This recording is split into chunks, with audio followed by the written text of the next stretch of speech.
रहीम अस्सलाम वालेकुम मेरी यूट्यूबर फैमिली, कैसे हैं आप सब। उम्मीद है आप सब खैर आफियत के साथ होंगे। अल्लाह ताला आप सबको अपने घरों में हिफ्ज़ व अमान में रखे, आमीन अल्लाहुम्मा आमीन। तो जी आज मैं आप लोगों के लिए लेकर आई हूँ दाल माश या उड़द की दाल।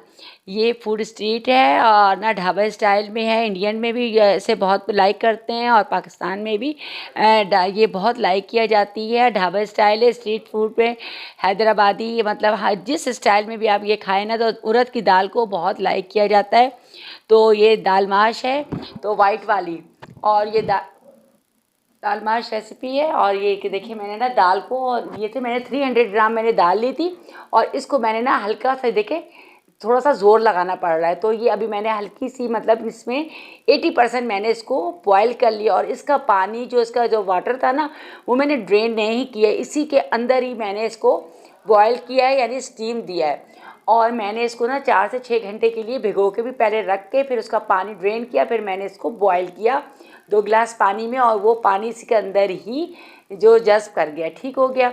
तो अब हम ना मसालों में हम लेंगे, या हाफ़ टी स्पून हल्दी है और हाफ़ टी स्पून जो है फ्रेश कुटी हुई ब्लैक पेपर, और 1 टीस्पून भर के जो है नमक है, और 1 टेबल स्पून जो है ये कोरिएंडर पाउडर है, धनिया पाउडर, और 1 टेबल स्पून जो है रेड चिली पाउडर है, ठीक हो गया। और साबुत गरम मसालों में हम जो लेंगे, सॉरी ये बताना मैं भूल गई, ये ना ऑल स्पाइसेस ये मिक्स गरम मसाला है जो मैं होममेड है, तो ये मैं लास्ट में यूज़ करूँगी, इसलिए मैंने इसको स्पून में डाल के रखा हुआ है ताकि इसमें मिक्स ना हो जाए। और ये है जिंजर गार्लिक नो, मैं इसको मैंने ना चॉप किया है, फाइनली चॉप किया है चॉपर में। तो आप इसे हाथ से कर लें, हमदस्ते में कर लें, लेकिन पेस्ट नहीं डालिएगा, ठीक हो गया। और ये है 1 टेबल स्पून के करीब जो है सफ़ेद ज़ीरा है साबुत, और इसको ना क्या कहते हैं, आपने कोई और गरम मसाला साबुत नहीं डालना, ठीक हो गया। और अब ये मैंने ना 2 बड़े साइज़ के टमाटर लिए थे और इसको भी मैंने चॉपर में ही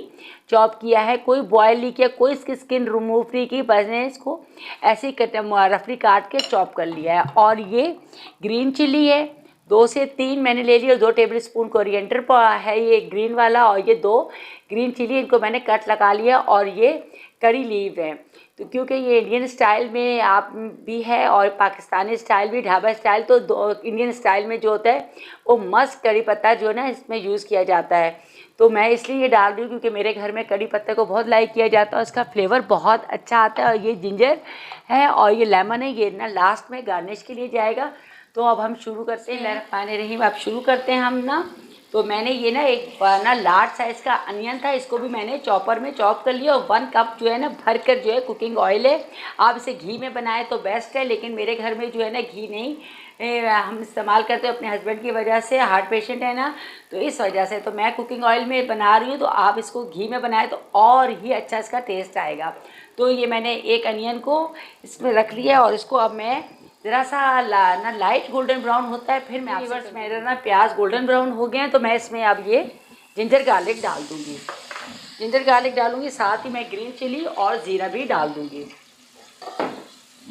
ठीक हो गया। और इसके साथ मैं ये करी लीव्स भी डाल दूँगी और टमाटो भी। अब मैं टमाटो का पानी खुश्क होने तक इसको मैं भूनूंगी, और इसके साथ ही मैंने ये मसाला डाल के, ताकि मेरा मसाला भी अच्छे से ड्राई वाले जो हैं ये भी हो जाएं और टमाटो का भी अच्छे से इसके अंदर फ्लेवर आ जाए, ठीक हो गया। मैं इसे कुक करके फिर आपसे ना 5 मिनट तक, मैंने मसाले को देखे कितने अच्छे से भून लिया, और इसने ना ऑयल जो है सेपरेट हो गया, और देखे मसाले का कलर कितना अच्छा आया है। इसको इसी तरह ढाबा स्टाइल में बनाते हैं ना, तो इसका कलर पे ही सबसे ज़्यादा फोकस होता है कि दाल का कलर जो है वाइट ना आए और जो है रेड रेड सा हो। तो अब इस स्टेज पे आके हमने जो दाल को हमने ना 80% बॉयल किया था, अब हम उसको डालेंगे। बिस्मिल्लाहिर्रहमानिर्रहीम।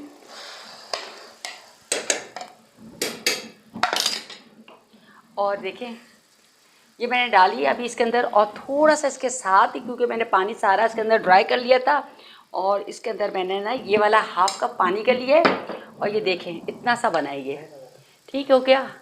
और अब ये मैंने इसके अंदर डाल दिया है। तो अब इसको मैं दम के ऊपर जो है ना तकरीबन कितने मिनट के लिए रखूँगी, 5 से 7 मिनट के लिए, क्योंकि दाल माश को जितनी देर आप दम पे रखेंगे ना ये उतनी अच्छी सी हो जाती है, इसका कलर भी बहुत अच्छा आता है और ऑयल सेपरेट हो जाता है। और साथ ही मैं इसके अंदर ना ये ग्रीन चिली साबुत वाली 2 डाल दूँगी, थोड़ा सा कोरिएंडर डाल दूँगी और इसको मैं ना अभी दम पे रख दूँगी 5 to 7 मिनट। देखें मेरा ऑयल सेपरेट हो गया है और दाल बहुत अच्छे से हो गई है। ये मैं आपको दिखाती हूँ। देखें मेरी दाल जो है ना बिल्कुल अलग अलग है और आपस में जुड़ी भी नहीं है। और ये अब मैं इसमें इस स्टेज पे आके इसमें गरम मसाला डाल दूँगी और ये थोड़ी सी ग्रीन चिली और ये कोरिएंडर और थोड़ी सी मैं जूलियन जो है जिंजर डाल दूँगी। और आप मेरे चैनल पे नए हैं तो प्लीज़ लाइक और सब्सक्राइब ज़रूर कीजिएगा, लाइक तो बनता है। नेक्स्ट वीडियो तक के लिए अल्लाह।